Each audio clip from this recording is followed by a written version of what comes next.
একই দিনে রাজধানীতে আগুন লাগে দুই জায়গায়। সন্ধ্যা 7:30টার দিকে খিলগাঁও তালতলায় আগুন লাগে। তখন ওই এলাকায় ব্যাপক জনসমাগম ছিল।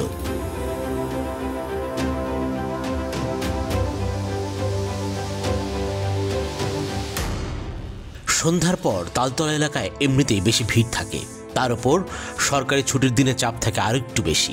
এর সাথে যোগ হয়েছে 21শে ফেব্রুয়ারি উদযাপন। এর মধ্যে বিকট শব্দে বিস্ফোরণ।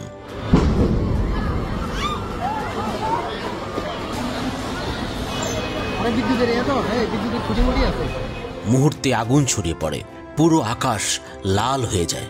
আতঙ্কে দিক বিদিক ছুটতে থাকে মানুষ। খবর পেয়ে ছুটে আসে ফায়ার সার্ভিস। আগুন নেভাতে একে একে 10টি ইউনিট কাজে যোগ দেয়। 2 ঘন্টার বেশি সময় লাগে আগুন নিয়ন্ত্রণে আনতে। ততক্ষণে পুড়ে ছাই 16টি গাড়ি, 7টি মোটরসাইকেল ও 15টি ওয়ার্কশপ। তবে কেউ হতাহত হয়নি।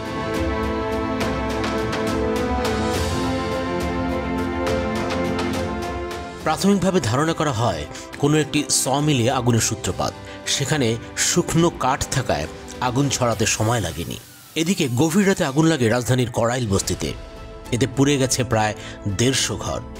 প্রাথমিক ধারণা সিলিন্ডার থেকে আগুনের সূত্রপাত। এই কড়াইল বস্তিতে বছরে অন্তত 2বার আগুন লাগে, তারপরও সাবধান হয় না কেউ।